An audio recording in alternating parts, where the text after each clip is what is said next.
We have discussion action on the city council position on a resolution for the League of California Cities. Do we have a staff report from the city manager? Where is she? This item is to give council representatives direction on the one resolution that the League of California Cities will consider at the upcoming meeting in September. And the motion resolution is found in the center of the second page of the staff report. It's a resolution calling upon the governor and the legislature to convene a summit to address the devastating environmental impacts of illegal marijuana grows on both private and public lands throughout California and the increasing problems to public safety related to these activities by working in partnership with the League of California Cities to develop responsive solutions and to secure adequate funding for cost-effective implementation strategies. Also in the staff report is an extensive volume of background information which is supplied to the city concerning this item. You've read and understand that. That's the one and only resolution that's at the meeting, and so again tonight's agenda item is to discuss that and consider giving direction. Thank you, City Attorney McLaughlin. So I have some comments on it. And it's, really, I believe in the environment. I believe in following the law. I believe we should protect our environment, we should protect our water, we should protect littering on public lands, we should protect littering on private lands. And those are all very important things. Medical cannabis cultivation on public lands and private lands in Northern California is a result of a demand of patients needing medical cannabis, and a result of local governments and our state government and our governor's failure to regulate and implement policy about how and where medical cannabis can be cultivated. So again, we are further criminalizing our citizens in Northern California when it's our fault for giving them lack of direction. If you look on page 3 of the staff report, there are 3 statements. 2 of them I have considerable concern with. One is the League opposes legalization of marijuana cultivation and use for non-medical purposes. I support legalization, and I hope each of you do too. I think we strongly defer and do not agree with that statement. At least I do not, and I would hope that any other city council member here in Sebastopol does not. The third item says the League affirms that revenue or other financial benefits from creating a statewide tax structure on medical marijuana should be considered only after public safety and health ramifications are fully evaluated. So here again we have the League thinks that we should tax medical marijuana patients and that we should charge medical marijuana providers but via taxation without giving them safe routes for regulation and cultivation and implementation of medical cannabis to our citizens, to medical patients who need access to cannabis. So they believe we should add taxes to those patients without providing any benefits or safety in licensing and regulation. To be considered with that is when patients go in and buy pharmaceuticals or over-the-counter drugs in California, they don't even pay sales tax, let alone additional taxes that are applied against them. They also don't have insurance coverage for their medical marijuana. So where you might get a Percocet, a bottle of Percocets, or a bottle of Vicodin, or a bottle of health medications, or heart medications, or stroke medications for $25 with your insurance premium with no taxes, when you're purchasing medical cannabis, you are spending the full $50 an eighth. Many patients use 2 of those a week. So spending $100 out of pocket. Patients not only are spending that all out of pocket with taxes now for medical cannabis, but they also tend to be people who are on Medi-Cal, on disability, and on unemployment and have fixed incomes.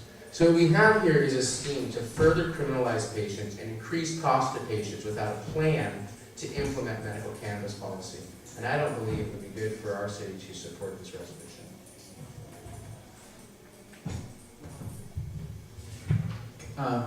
I'm somewhat familiar with SB 1262, Korea. Do you know, how would you say that the League, that this proposed position of the League interfaces with that bill? Well, I think the League wrote that bill, passed that bill off to the Police Chiefs Association, got the Police Chiefs Association to get Korea to author it, and then co-sponsored and supported the bill in the Senate and now in the Assembly. The bill has turned to an extremely conservative bill that has horrible ramifications. All medical marijuana organizations, including Tom Amiano and myself, are preparing to switch to a position of opposition next week and start a significant campaign to defeat the bill and advocate to the governor that he not sign the bill. I won't say that's 100%. I would say there's about 11 amendments that have gone into CREA, and it's going through Appropriations Committee right now. And pretty much if any of those 11 amendments do not get accepted, then that position of opposition will take effect. That bill would create a licensing scheme for the state and would create a process for individuals to both have dispensaries and cultivation facilities. But really, in the end, it's a hugely expensive process, and in my opinion, it's too little too late. We will have a new licensing scheme that goes into effect July of 2016, when we fully expect a fully funded $25 million legalization campaign to be on the November 2016 ballot. So we're going to spend somewhere between $25 and $35 million implementing a medical marijuana licensing scheme, when 6 months ago we fully expect a legalization measure to pass in the state of California. So why would we go through and spend all this money implementing a licensing scheme in the state of California when 6 months later we expect legalization to pass and for a whole new scheme to have to be figured out and implemented? It really makes no sense. The next question is, just to clarify, medical cannabis currently taxed?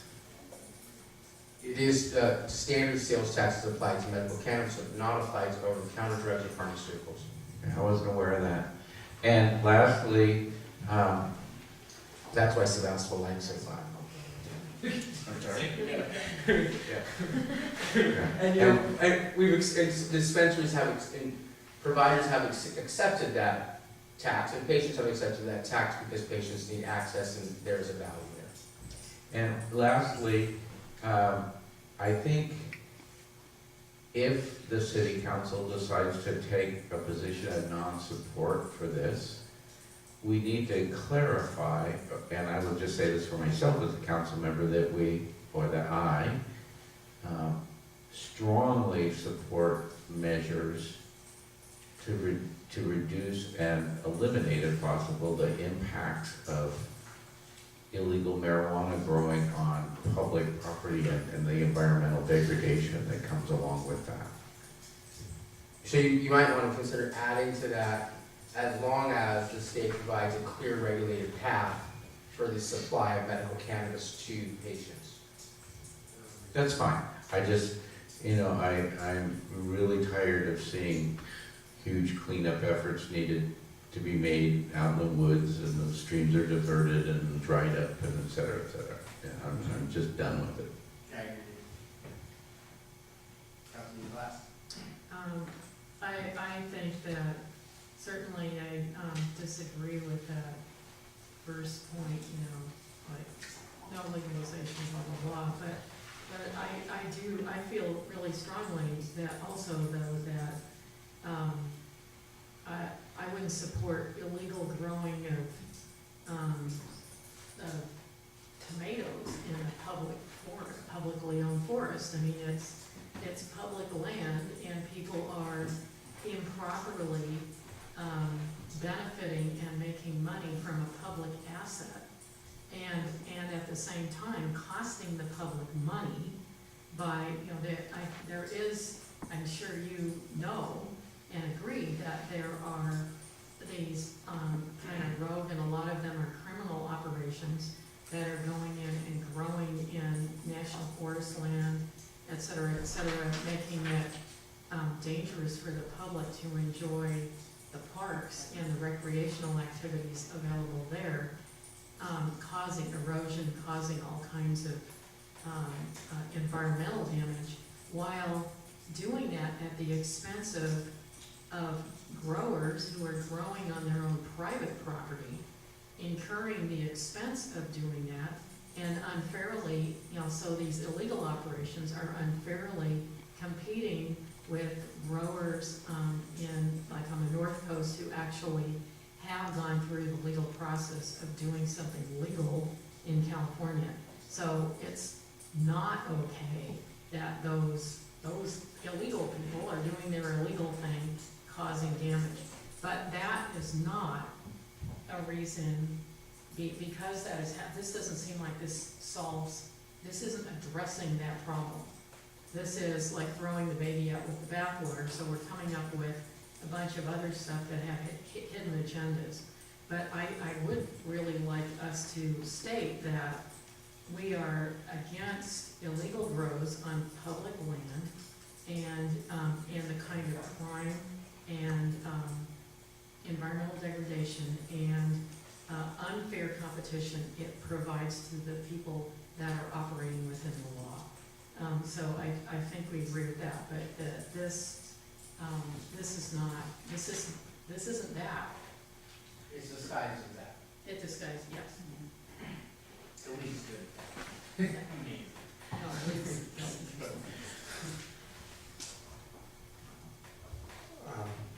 My feeling on this is that the legalization of medical marijuana perhaps happened too rapidly, and that the state is dealing with it now, and how do you know what the unintended consequences are of something as far-reaching as that? I think that the same thing can be said about legalization for non-medicinal purposes. I think that it needs I think we need to see what happens in other states for a period of years prior to the voters of California considering it. The illegal grows on public land as well as private land that are not being farmed by the owners of said land, that's an enormous liability for everybody, for us as a society. And both from a social standpoint as well as an economic and ecologic standpoint. So, I guess what I'm saying is that the system is broken on every level. And I don't know that this particular resolution really addresses much of that. Something needs to happen. I really don't know where to land on this. I'm gonna make it short. I agree with you, Ned. John? So does somebody make a motion? There's also the position of no position and abstaining from the vote in Los Angeles that is acceptable. What's the point of abstaining? I agree. I'm sorry. Well, I'm curious, so we can either support it, we can take no position, is that correct? Or we can oppose? Are those our three options? Or we can do one of those three options and send a letter to Jose, the president of the league, that further explains our position. Well, yeah, that was gonna follow. I mean, I would suggest to say that we vote of no support or opposition, whatever the correct terminology would be. This is just my personal opinion, with a clarification statement to accompany it that we, are concerned about the environmental aspects and the other items outlined by Councilmember Glass to qualify that position, that we don't feel that this addresses those, and those are our main concerns, or my main concerns. Is that a motion? Yes. There is a list, the pages aren't numbered. Key to actions taken on resolutions, and so it's not yes or no. There's a long list of choices.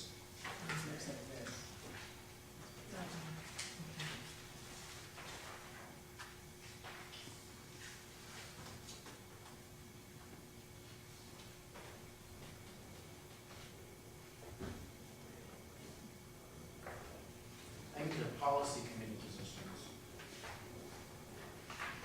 Are you looking at key to action taken, actions taken? The second, the right-hand page on the right-hand side. See all these choices? yeah,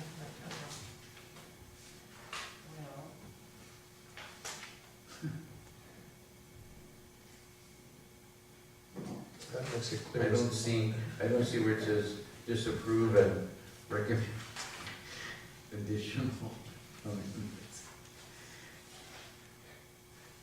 You can do everything but that.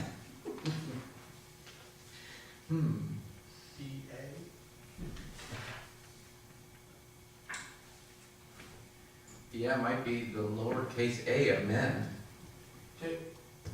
In my opinion, would be to oppose the resolution until such a time that regulatory structure and licensing has been put in place to industrialize and commercialize the production of medical cannabis production, and that I do agree that there are concerns around the environmental impacts of grows in Northern California And public safety and. and public safety, and that, but we don't believe that we should further criminalize people without providing better direction. But which of these letters? I don't think those letters are for us, those letters are for how their policy committees Okay. grade them. Because it says, resolutions have been grouped by policy committees which they have been assigned the top there. I think this is like the Public Safety Policy Committee will review this, and the Environmental Quality Policy Committee of a legal review it. Is that what that is?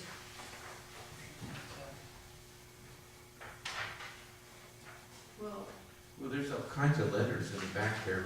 They're letters of concurrence. Those are all letters of So, support. so I would say we could just write a letter that looks like one of these, but states our position, right? Yeah. It would seem. Like these guys are saying, we support it, go for it, and we would say, don't go for it, and this is why. well, And we should probably add what we think should happen. Right. I have a question. So if you look at the reso, it's, kind of standing entirely on the illegal grows, public safety, and environmental damage issue. And it's, I'm not seeing these other points, that are, that those are the existing legal policy. So, if they pass this reso, then what are they suggesting? So they're calling on the governor and the legislature to convene a summit. Who's going to the summit? They're calling on the governor to fund millions of dollars for law enforcement to go walk down hillsides and raid people and arrest them and put them in jail. That's really what this So is. this is a law enforcement solution as opposed to what they're calling for with this resolution is a law enforcement solution rather than looking at the big picture.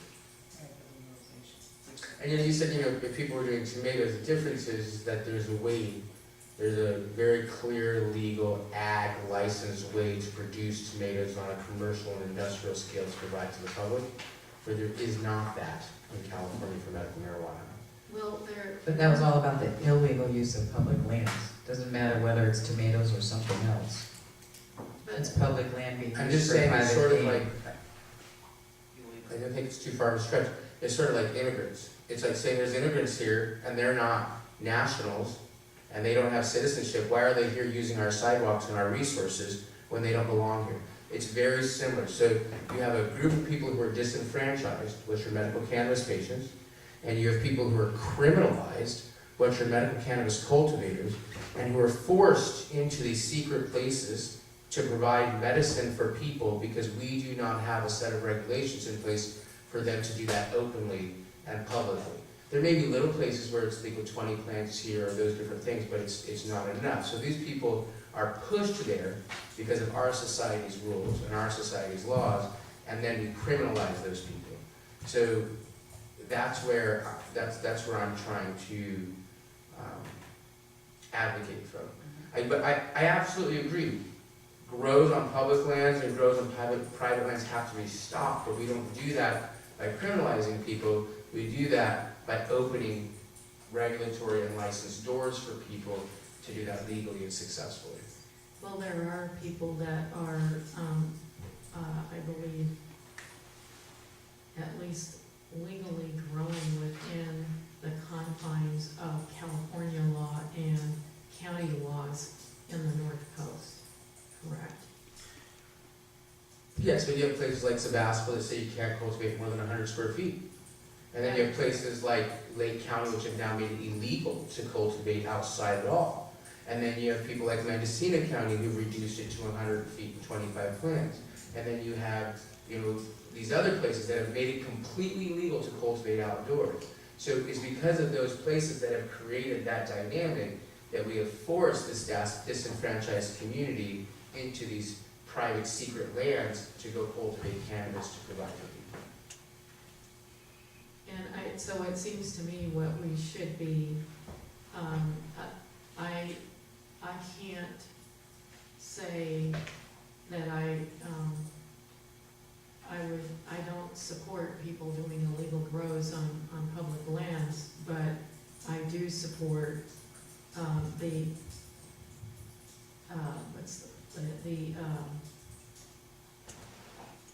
consistency, to create consistent agricultural regulation for cannabis in California that's consistent from county to county, and that's what's needed. And then regulate that properly within the law, and then enforce the law about illegal grows on public lands. To me, that is what we should be doing.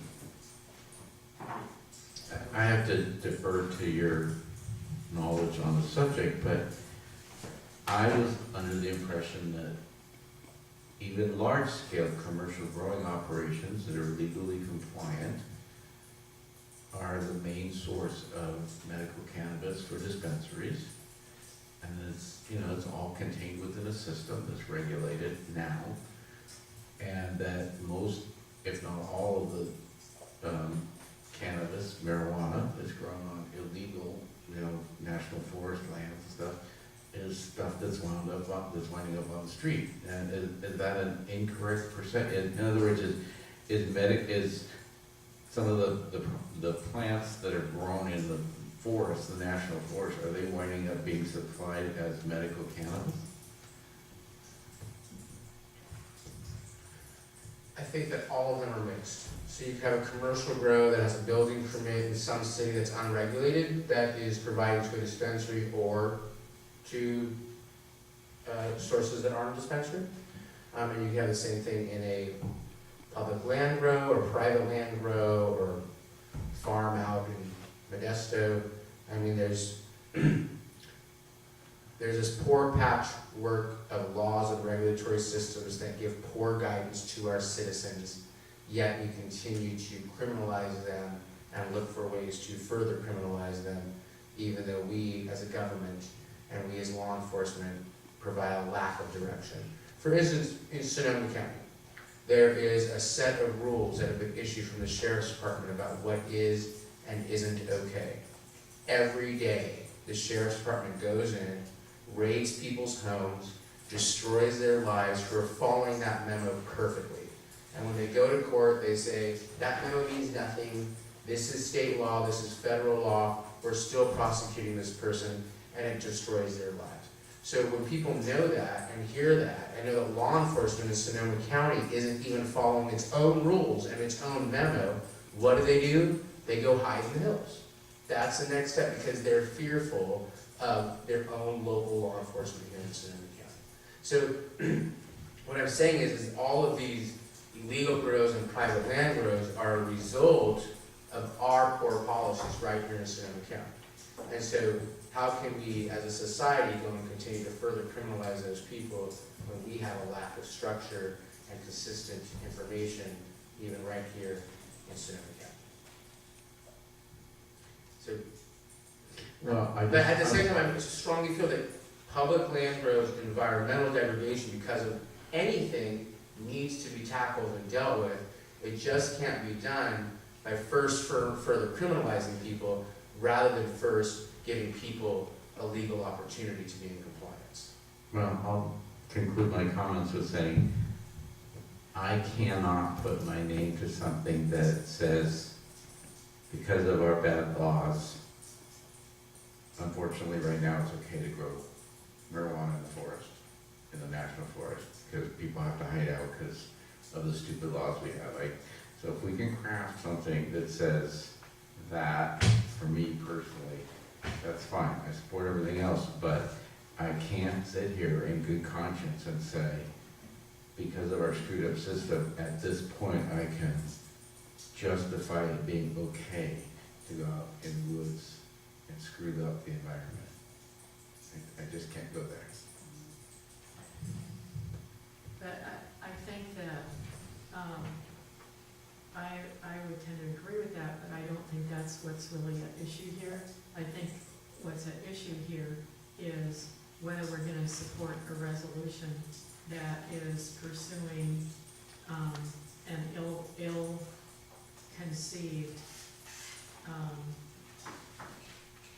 tack to this problem. What this resolution is, supporting something that isn't solving the problem.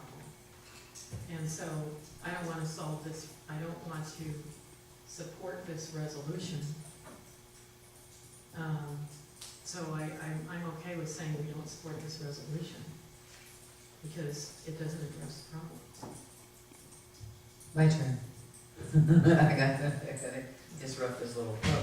I think we have to consider our responsibility, which is figure out what position to instruct our delegate to do as a vote. So if we're gonna not support the resolution, it looks like from the packet that all kinds of cities are gonna vote in favor of it. I mean, even Arcata. Well, yeah. So, if we want to take that position, I think we need to strategize about how to do it most effectively, which means writing a letter that includes, for instance, the arguments that Robert has said over and over and over again, expressing the concern for the illegal use and abuse and private gain out of public lands that's not appropriate and environmentally degrading. And then what are we gonna do with that letter? You know, I mean, it needs to go, it can be submitted so other people before September 5th and 6th, whatever, know our position, other cities potentially. But I think it needs to go other places, like to our other electeds, so we're distributing a position statement. So otherwise, we're gonna be probably a lonely no vote. I mean, I don't think there are gonna be a lot of no votes, so we gotta do something with it to get attention. If I might mention, most of these are canned letters. They're just on letterhead. Their wording is identical. Somebody gave somebody a, Yeah, well, they're templates, letters of support. Right, it just went through the ledge committee. it's like, And so what lobbyists talk to all these, It's called the League of California Cities, that's the what I- lobbyist you talk to. That was actually a rhetorical question. And what I'm saying is the league is saying, oh, environmental and trespass grows on public lands and people are dying. Well, people, of course, are gonna just jump on and send a letter that says yes. I mean, that is the simple answer, because it's been posed and presented really well.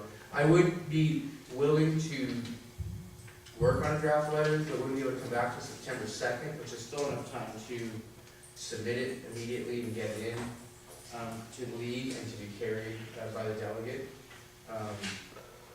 And for us to look at September 2nd meeting and edit, make changes to, and review and approve or deny.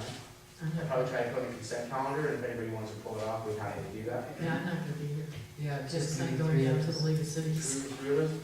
Robert, Sarah, and John. Okay. Patrick and I will be in. They'll already be on their way to this conference. Why? So when you vote, when you vote at this meeting on Friday, I mean, who's been to these events to know, is it a ceremonial vote where people get to come up on the great state of California and cast my vote somehow, or what? No, it's like a room of a It's million just- people, it's and they just all us. raise their hands, and they pretty much say, oh, it's a yes, or oh, it's a no, or we can't tell them we have to count. Mhm. There's no, it's not brown, the League of California Cities does not follow the Brown Act, just so you know. They're not required to follow the Brown Act because there isn't a quorum of any individual council council, except we'll all be here this year, which is interesting. But they don't find it as a brown actable body. Which is crazy. Brown actable. So may I work on a draft to submit that to Mary and get that out to the council for the September 2nd meeting? Yeah, I think some of us, maybe most of us, have made our positions clear on what the letter should say. Do you feel that way? I understand exactly what you're saying. I just have to figure out how to word it. I'll probably ask Americans for Safe Access to assist me with that wording a bit, and drafting a letter, and then bring that back to us on September 2nd. They're quite good at understanding how this issue. So our council members who aren't going to be present will get the packet before they leave, and they'll be able to submit written comments that we can consider. Perfect. Will that work, Mary? Yeah. Thank you, everyone.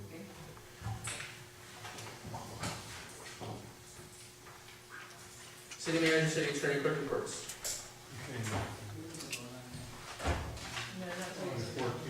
We're going to continue this item. Any public comment? Okay, seeing no public comment, I'll continue this item to the next meeting. City council reports, committee, subcommittee meeting reports.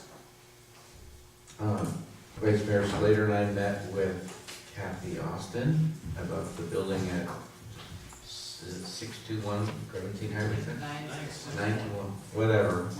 We know the building. Anyway, I'm happy to say that significant changes were made. I think they'll be coming back to the council fairly soon, I think. And it's in her court now. and what? It's up to her now to finish the design review application and get it into the city. So the subcommittee, at this point, I feel, unless we're reconvened for whatever reason that I don't know, our work has been completed on that. I would agree with that. So I look forward to that coming back before the council. Mr. Mayor, if I may, I want to call attention to the invitation that's on your desk. This is from our local chapter, Sebastopol Area Community Alliance. It's our local chapter of Health Action Sonoma County 2020. And the group is reporting out to the community next Tuesday night, 6:30 at the community center, about where everything started 2 years ago, and what's been accomplished and what the ongoing projects are for next year. So it's going to be an evening of success stories, really, and pretty uplifting. This involves that community effort for our youth. So I'd encourage everybody to come. I think Patrick's already RSVP'd, and I'll be there. And let's see, you can get a sampling of the culinary boot camp Tuesday night, their desserts, because they're going to be serving at mayors and council members Thursday, 14th. So RSVP to the chief. I'll be going to choose, so we'll miss that. Yeah, I'm gonna go too. I'll be there. Well, we just won't talk about city business, so is it fair, is it accurate to tell the chief all 5 of us are going to come? Yeah. And Mary, would you or Larry like to come? I will be there. Mary too, great. I mean, I can do that. Okay.